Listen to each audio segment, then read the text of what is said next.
Hello pupils, this is Social Studies lesson. Welcome to Social Study lesson. I'm Teacher Grace and today the topic is resources and economic activities. And then the subtopic will be agriculture. By the end of the lesson, the learner, you should be able to define the word resource and also to define the word economic activities, and then to know the places where the settlers settled. And now we are going first of all to start by defining the word resources.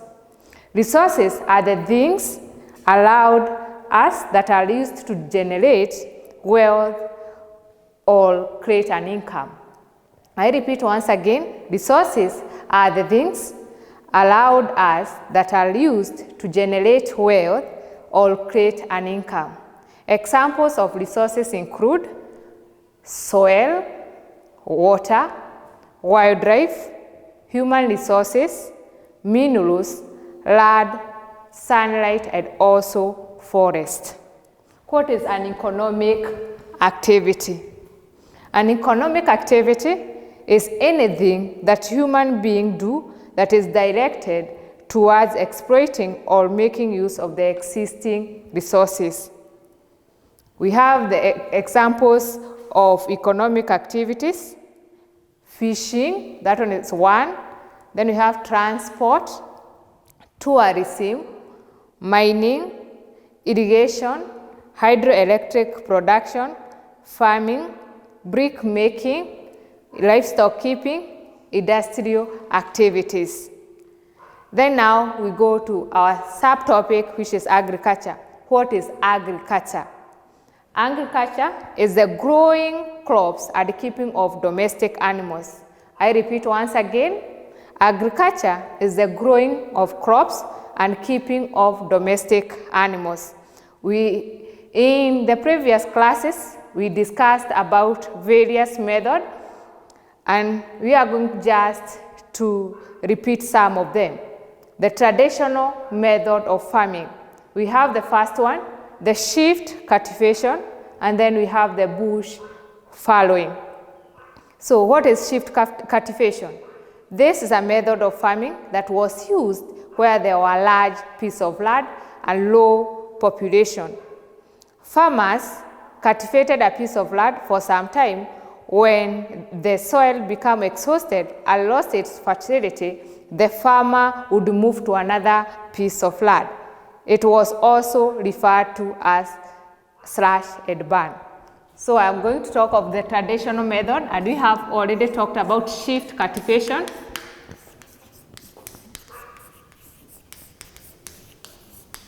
Shift cultivation, and then the second one, which is bush fallowing.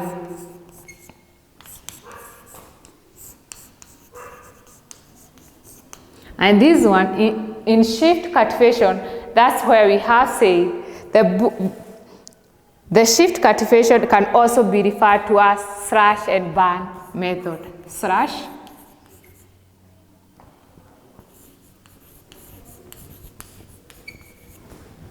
and burn method. And this one we have said, the shift cultivation, this one is a method of farming that was used where there were large pieces of land and low population. So farmers cultivated a piece of land for some time. When the soil became exhausted, they could move to another land or another place, and that one is the one that we are referring to it as shift cultivation.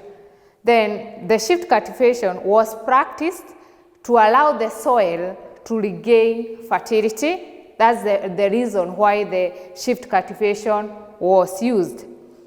Then it was used where there was ample land and where there was low population, so there were no many people. Then we go to the bush fallowing. The land was divided into portions, which would be divided into portion, which would be cultivated in turns. So you could divide the land into several pieces. A piece of land would be left fallow after the soil become exhausted. And the farmer would come back after some years when the soil has regained its fertility. So the reason of using the bush fallowing, this one was to allow the soil to regain the fertility. And this one you can get the difference after some years. So after some years, after maybe cultivating the other pieces, that's the time that now you could go back once again to the land that you cultivated earlier on.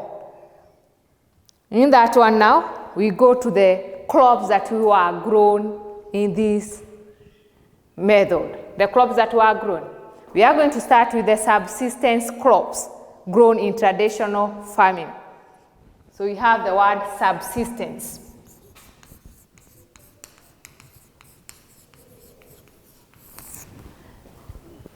Subsistence crop grown in traditional farming. Subsistence crops are mainly those that are grown to be used at home. So they were grown just for the home use. Subsistence farmers mainly rely on labor from family members to cultivate the crops. When we talk of the subsistence, because these ones are the food that are used at home, then we don't have now the money to pay the people who are going to come and cultivate. So whatever the family does, the people who are there in the family are the ones that were used for labor. Some of the traditional crops include, we have the yams, bananas, we have the vegetables and also the fruits, sorghum, groundnuts, arrowroots, sweet potatoes, we have the peas, cassava, pumpkins, beans, and millet. Now the characteristic of traditional farming. Land was communally owned. Remember we have said, when we were discussing about the shift cultivation and also the bush farrowing, this one has got low population, and then the land is a very big piece of land. So now you can see the land was owned communally. Then we have shifting cultivation was practiced. We have the elders are the ones who are used for allocating land. Planting and harvesting was also communal. So they were planting together and also they could harvest together. Youths were poor. Why were the youths poor? Remember here, we don't have the fertilizers that we use today. So the youths were poor. Then how are they storing their food? We have the first one, using gourds to store milk, grains, or porridge. So they were using the gourds. Then also they were using pots to store beer, milk, and also the bananas. Some communities hang crops, e.g. maize on pots or trees inside the homestead. Then we have another way of storing food. Meat was smoked or salted before it was stored to preserve it. Then we have the other one. Grains and cereals were also stored in granaries. So we have those ways of storing food. Then now we go to the work that we are supposed now to discuss in class 8. We are supposed to discuss about European settlers farming in Kenya.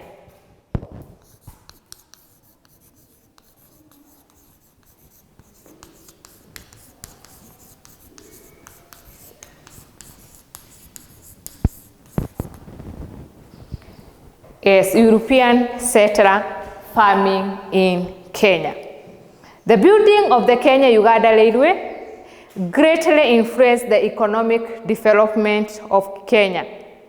The British, who are mainly interested in Uganda, later realized that existed large tracts of fertile land in the Kenya highlands. The region had a cool climate, so that one is in the highlands of Kenya, ideal for the white community. Even though the railway was built to tap the resources in Uganda, it was later found out that most of the resources were in Kenya and not in Uganda. In 1902, the governor of Kenya decided to invite Europeans to settle in Kenya to carry out large farming. It was felt that large-scale farming by the European would produce adequate resources that would assist in paying for the cost of building and maintaining the railway line, and also the cost of administering the colony. The settlers would also produce raw material for the industries in Britain. So those ones were the reasons why they settled in Kenya. So the first one was the cost of building and also the maintaining of the railway line. Then we have the other one, the number two, another reason, the cost of administering the colony. The settlers would also produce raw materials for the industries in their country, which is Britain. So areas of Europeans, settlers, farming. So we go to areas. Areas of European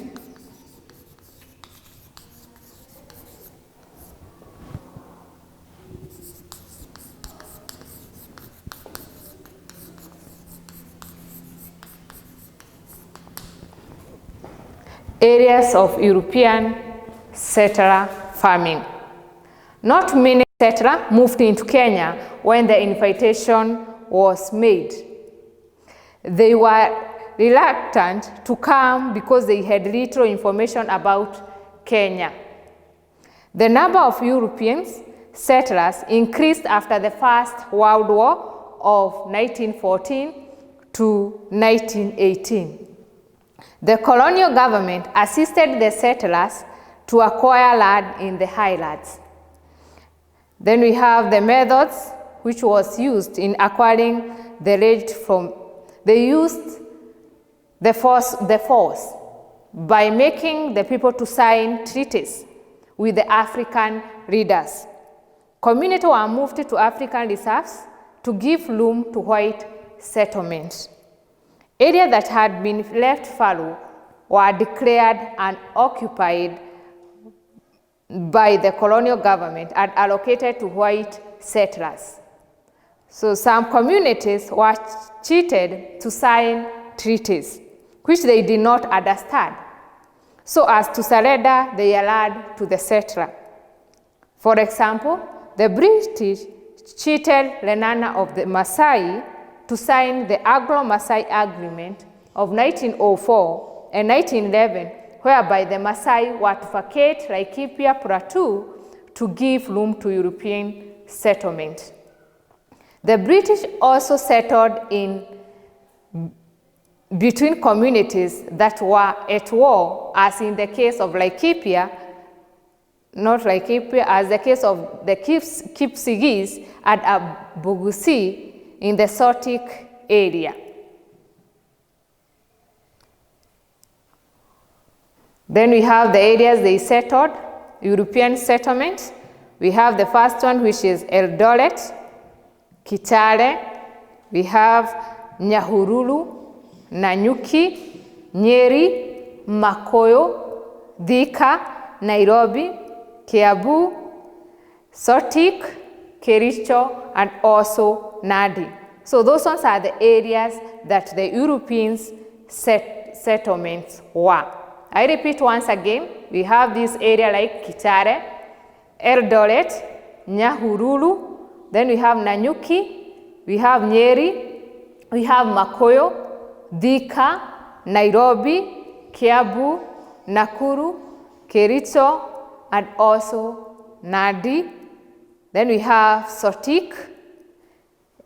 Yes, those ones were the areas of settlement of Europeans. Then we go to methods of farming used by European settlement farmers. So we have the methods.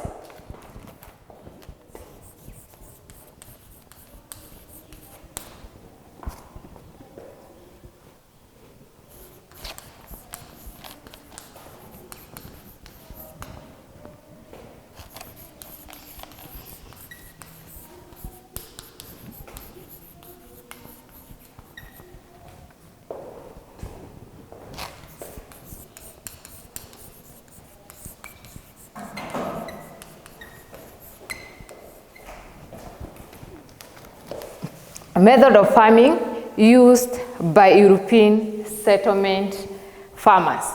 The Europeans farmers who settled in the higher cooler area grew crops and kept animals, while those who settled in the plain practiced animal ranching.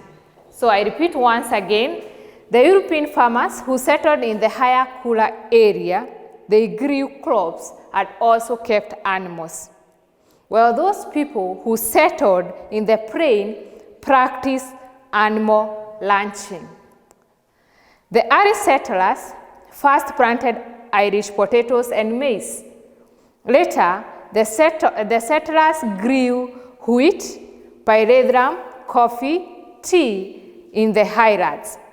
The settlers in the lowlands grew cotton and also sisal.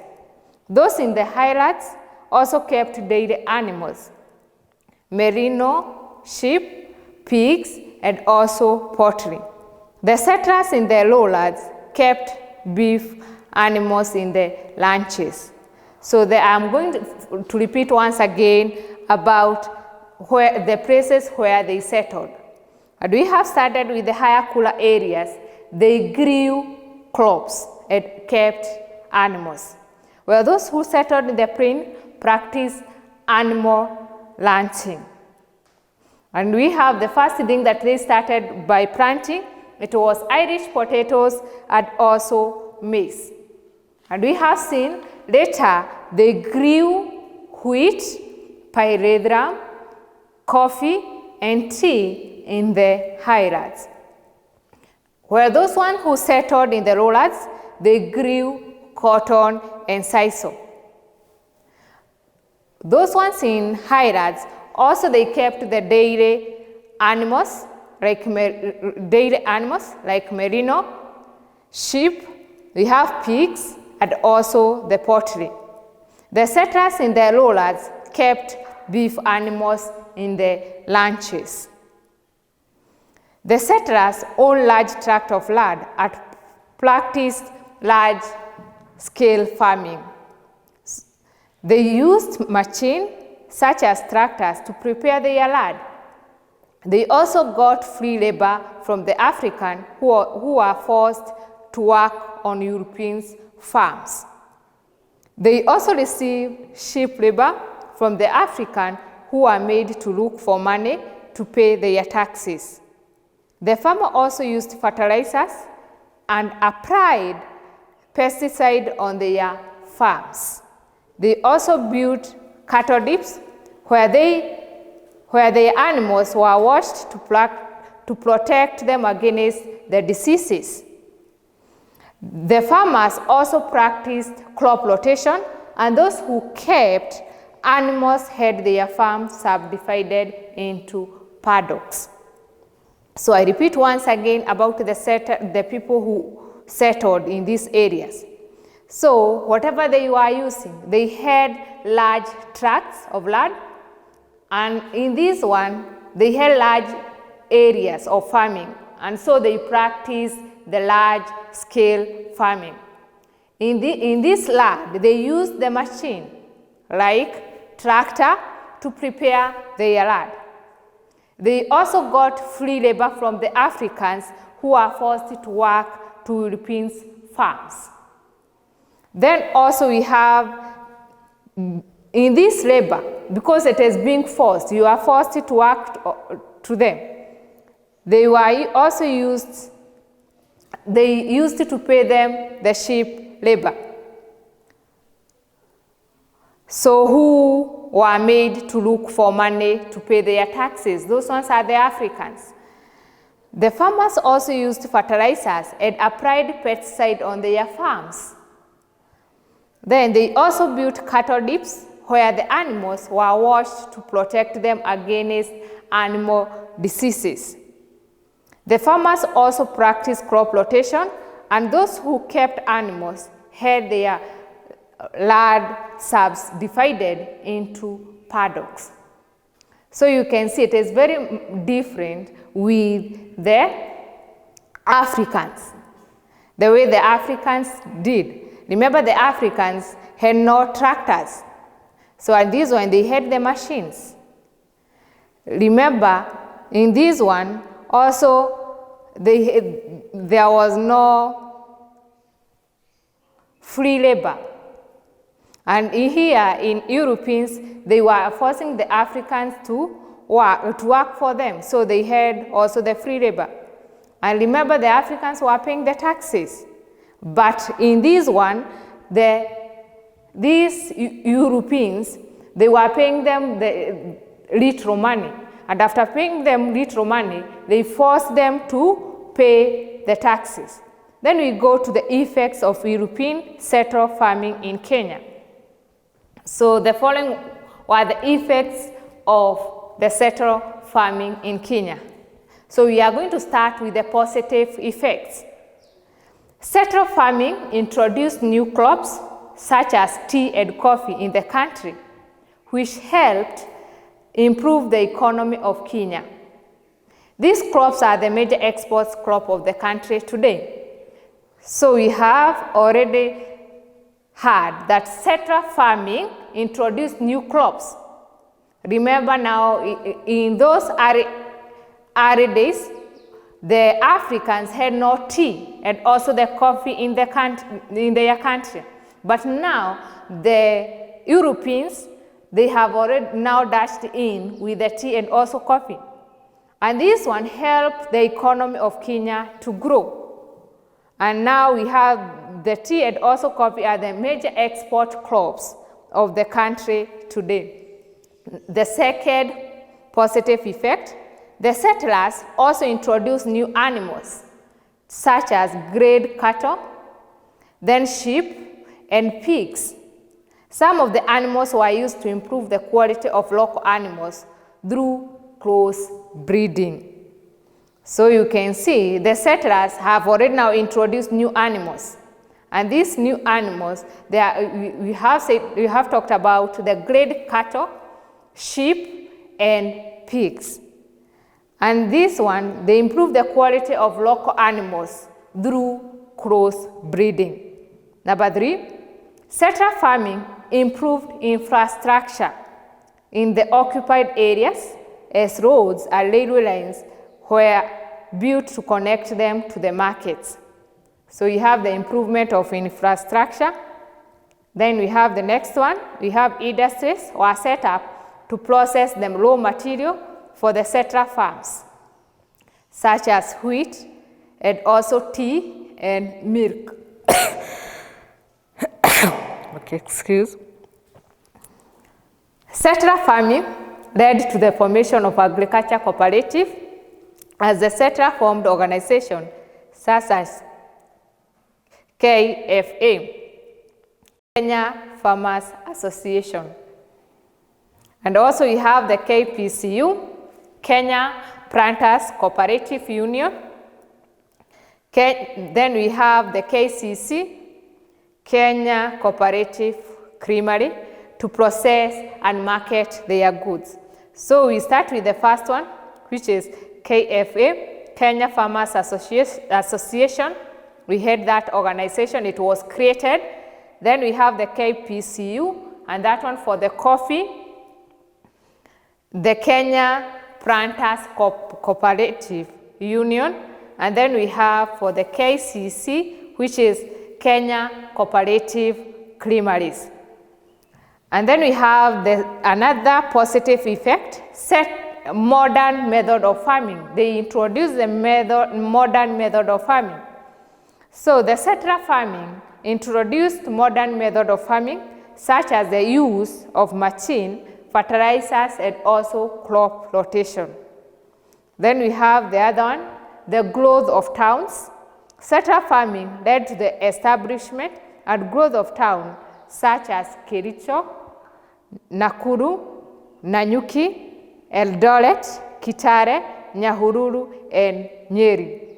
So we have this one, the growth of towns. We have those towns that grew up at that time. We have the Nakuru, examples of them. We have Nakuru, Nanyuki, Eldoret, Kitale, Nyahururu, and also Nyeri. then you go to the negative effect. The first one, loss of fertile land. Remember, these Europeans, they were settling where the land was fertile. And now they have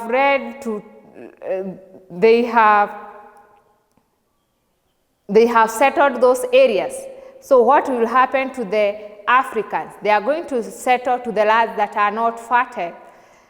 So this one, there will no food. So there will be reduced food production. Then number 2, poverty. The congestion of African into reserves made the African to become squatters on their own land. And this one will lead them to poverty among the Africans and low standard of living, as most of them became landless. Then we have the other one, made the African bitter.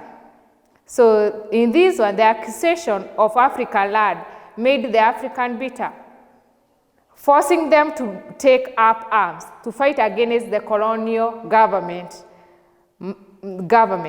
Mau Mau uprising demanded the return of African land. Now, because now the Africans are bitter, and because the Europeans have already taken their land, whatever they did, now they had to take the arms, now to start fighting against the colonial government. And at that time, that's where we have the Mau Mau uprising. So now we go to the activity. What have we learned today? We have learned about agriculture, and we have discussed about what is agriculture, and we have said agriculture is the growing of crops and keeping of domestic animals. And also we have talked about the traditional methods of farming. We have talked about the shifting cultivation and also bush fallowing. And remember, in this one, they had no tools. So they were making their own tools, not like the Europeans who had the machines. So now questions, we go to the questions now. Give 3 reasons why settlers farming was encouraged in Kenya. The reason why settlers farming was encouraged in Kenya, the first one, we have the first one, the cost of building. We have the first one, which is the cost of building. So reasons.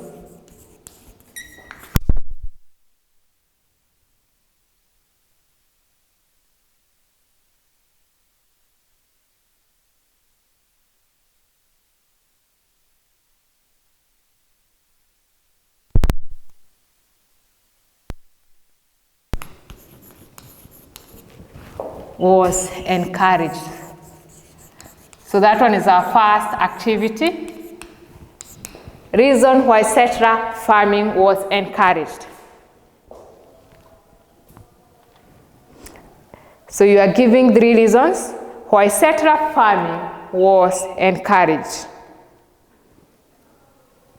So the first one is they needed adequate resources that would assist in paying the cost of building. So we have the cost of building and also maintaining the railway. Then we have the second one, the cost of administering the colony. So, and then the settlers would also produce the raw materials for the industries in Britain. That one was also another reason. So another activity. Name 2 traditional methods of farming. So 2 methods of farming.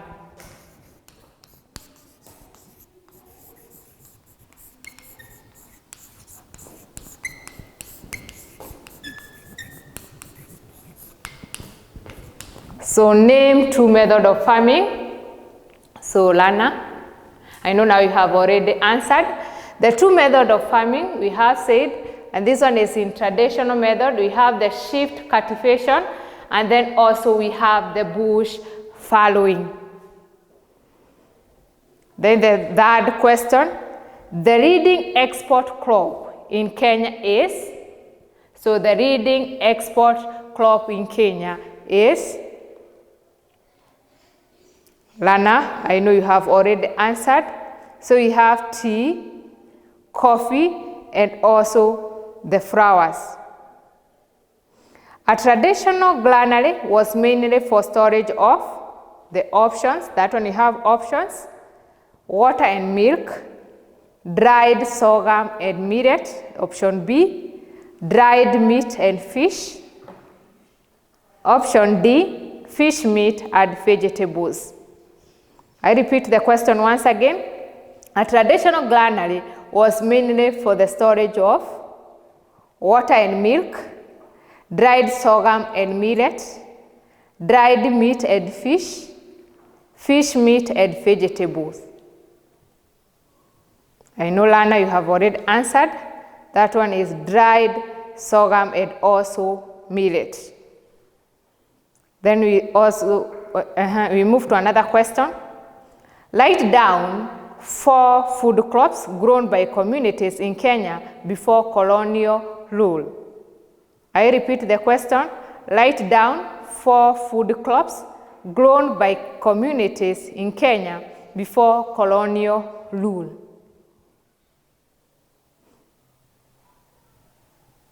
Lana, I know you have already answered. The first one is millet, sorghum, sweet potatoes, yams, cassava, groundnuts, and also arrowroots. The last question, give 5 effects of settler farming in Kenya. So effects of settler farming in Kenya. Those ones we have already discussed. We have the positive effects and also the negative effects. Lana, I know you have already answered. We first of all start with the positive effect. There was introduction of new crops. Then another one, they introduced new animals. Then we have number 3, improved infrastructure. Then also we have agricultural cooperative were made. Then we have modern method of farming. Then we have growth of towns. So we have that one. They built the towns. Then we have the negative effects, loss of fertile land. We have the first one. Then we have poverty, which led to land rest.